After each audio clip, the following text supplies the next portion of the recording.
Okay, so if you're going to do YouTube videos and you're going to review beers, you have to review Punk IPA. It's Scotland's finest, or is it? And it's up for review next. Let's get it up.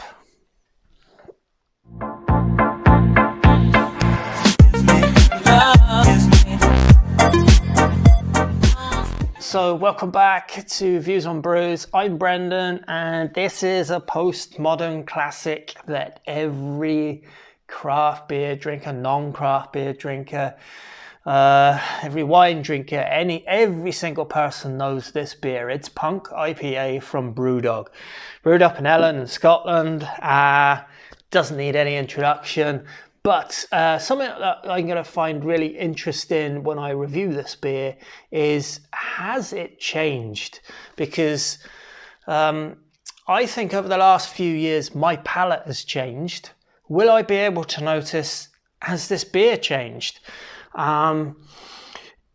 Last week I reviewed Trouble Brewing from Ireland's, their Vietnow IPA. That was their answer to Punk IPA. It had 3 of the same hops in it: Amarillo, Chinook and Simcoe. This one has a really interesting hop. It has Artemum, and it also has Cascade and Nelson Sauvin. I don't even remember it having Nelson Sauvin hops in it. So that's knocked me back. I just did a little research and just to see what the difference in those two beers are. So Trouble Brewing's Vietnow was a real heavy hitter. We're a West Coast style IPA, right up front, bitterness in your face. Brewdog's Punk IPA. I'll be honest with you, I haven't had this beer in at least a year. So it's kind of like drinking a new beer all over again. I've been so caught up in trying to find new beers to try that every single week there's several beers coming out. United we stand for better beer, fiercely defiant and independent, postmodern classic, Punk IPA, brewed in Ellen. It's interestingly in a 500ml can, which I like. I like the 440ml cans, I like the 330ml cans, and I like the bottles too, but I would also like to see more 500ml cans out there. So that gets a big tick from me straight away. 5.6%. I'll have to remember it is a few millilitres, it's 60 millilitres more per can. So if you had a few cans of it, you'd have a different amount of beer than what we're used to in the cans of 440s. The beer that started it all. That's a bold statement to say that, I think America would, but anyway, Brewdog, yeah, it's the beer that started off, Brewdog. Anyway, here, let's get it open. Brewdog, beer is art, and art is art. Art is also art. Okay, nice glass, I like the glass. This is 1 US pint, so that'll be interesting. To see if it fits in here. It shouldn't fit in here actually if it's 1 US pint. I can already smell something very interesting. I can smell Amarillo hops.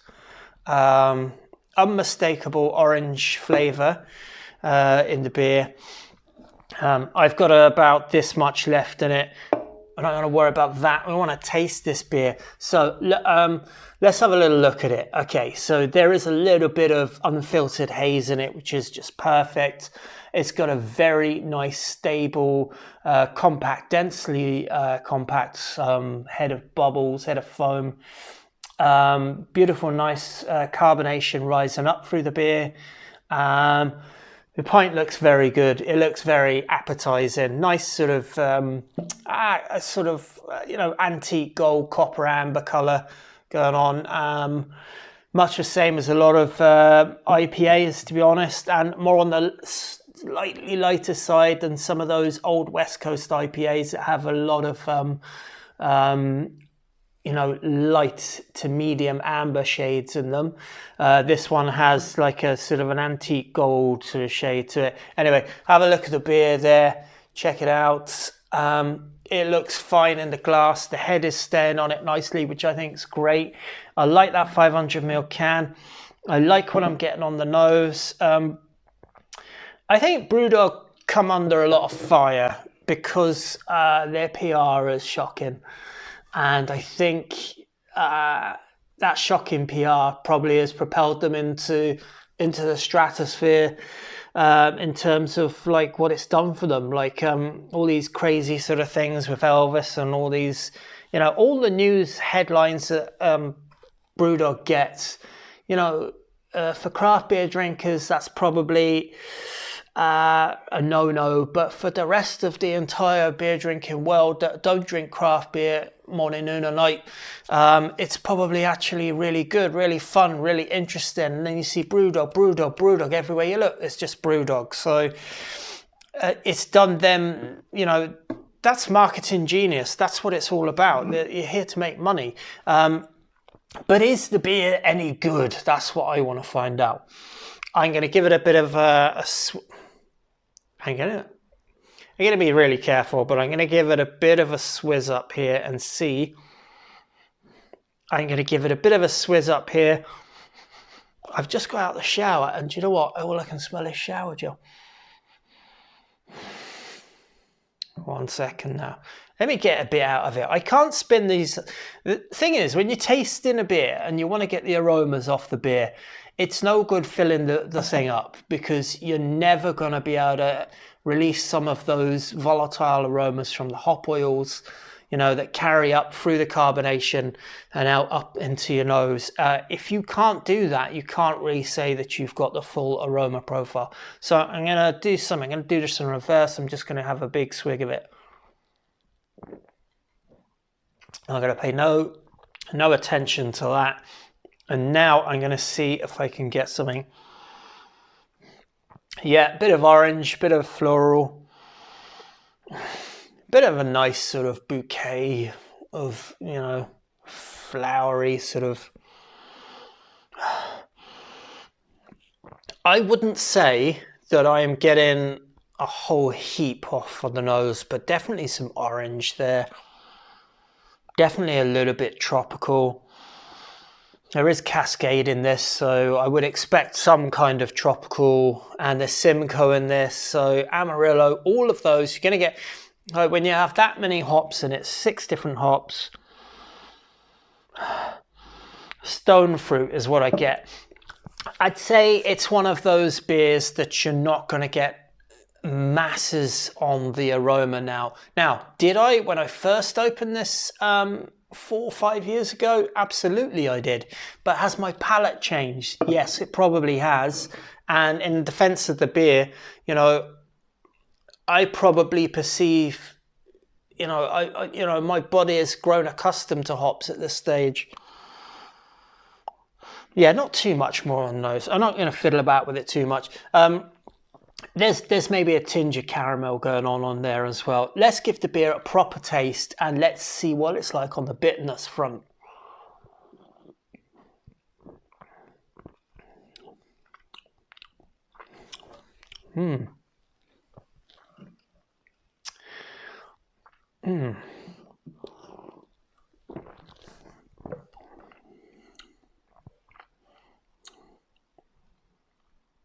Okay, so there is, I don't remember if it tasted like that or not. Okay, well, it tastes a bit malty, but what malts?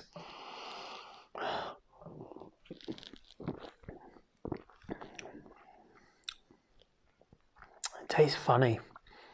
The beer is not. You know, before I turned the camera on to do this video, I had a bit of an idea of what I was going to taste. I mean, it's been a year.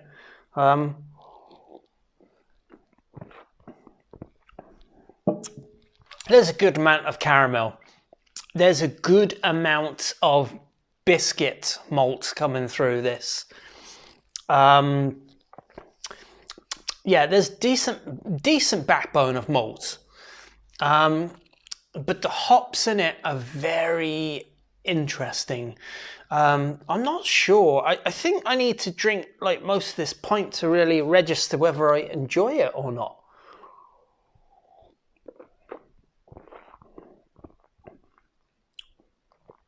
I think what I'm tasting is a combination of Nelson Sauvin and Artium hops. Artium have a very particular aroma flavor profile. Nelson Sauvin gives it that wine grapey, like, you know, white fleshy fruit sort of idea. Then there's a whole lot of stone fruit going on in there, but is it apricot? Or is it just that like candied sort of, you know, stone fruit idea?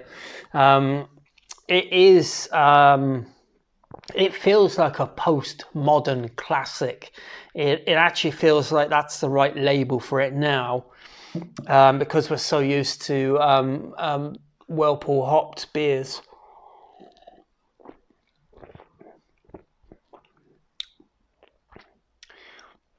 There's almost like some sort of estery profile to it. I'm sure that's the Nelson Sauvin, but it comes across slightly peculiar, is the way I would put it. It sort of knocked me for six, actually. I really wasn't expecting it to taste like that. I don't know if I like it.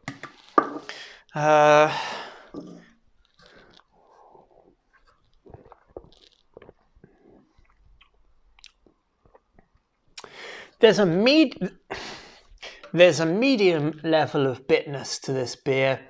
It doesn't linger on forever. The caramel malt, the biscuit malt is there. Then there's this this sort of interesting, intriguing combination of hops that I can't quite say that I don't particularly like the way they go together. Others might, but it just feels to me like, you know, you've got Chinook, Artium, Cascade, Nelson Sauvin, Simcoe, and Amarillo. I mean, if you put 6 different hops in a beer, you're going to end up with a whole kind of, you know, almost too many hops for you to be able to discern particular aromas and profiles. Now, I don't mind this beer at all. I'd happily sit here and drink it, no problem. But if I was in a bar and there were several taps lined up, Punk IPA was one of them, and then all the other taps were each a different beer, I'd probably have a pint of Punk IPA, and then I'd probably not have another one. I'd probably just move on to the next thing. It doesn't feel to me like what I remember it to be, but I can't pinpoint what I remember this beer to be. And that's just being honest. That's just me telling you, like, you know,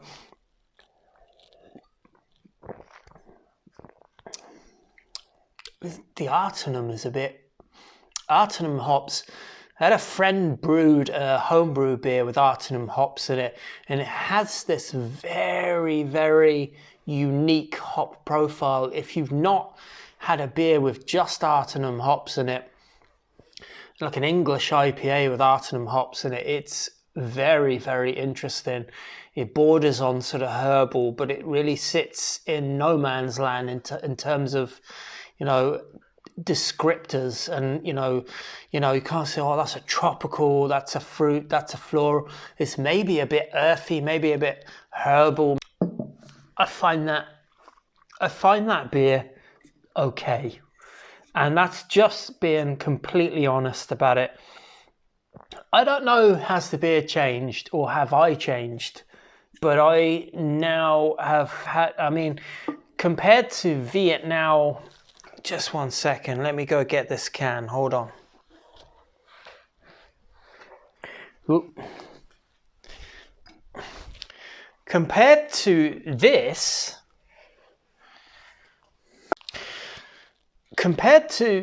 can here that I had last week, I would say hands down Vietnow IPA from Trouble Brewing is a way better beer. like, you know, like in a different league. And that's not just because I'm living in Ireland, you know, I'll just call it the way I see it. Now this one has, I've got it written down here, Centennial Chinook. This has Chinook, it's Simcoe, this has Simcoe, Amarillo, this has Amarillo, and this one has Mosaic, where this one has Cascade and Nelson Sauvin.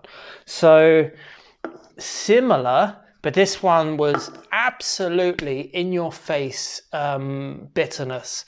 And it just did that piney, dank resinous, whereas this has got a bit of a less bittered, more slightly herbal, slightly orangey, caramel biscuity, but not particularly fantastic. That's all I can say about this beer, really.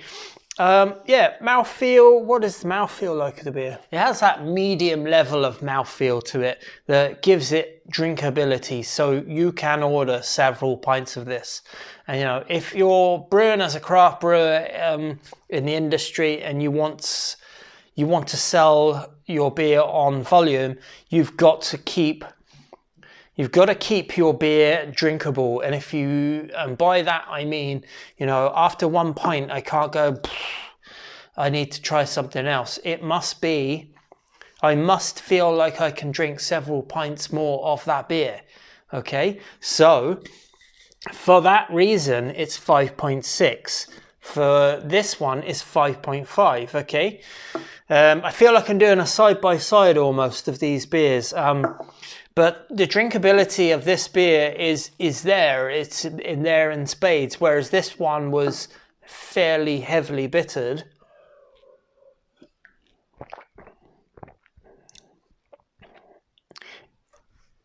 Actually feels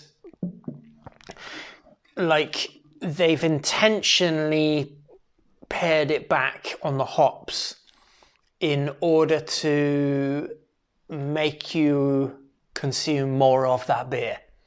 Maybe that's my view of this beer. Like, I'm not gonna say that's bad. I love Brewdog. You know, yeah, they come under a lot of fire for some of the beers they make. They've definitely come under a lot of fire for some of the things they've done, but they also brew some absolute bangers. I've got a Tokyo to do a beer review of. I can't wait to do that because I know that's one of those beers that makes me feel almost nostalgic when I open that. But those are the bigger beers, you know. I feel like they should revisit the hops in this beer, you know, and go and give it the, you know, the OG Hazy Jane treatment and get it back up to something that's actually a postmodern classic rather than a postmodern afterthought.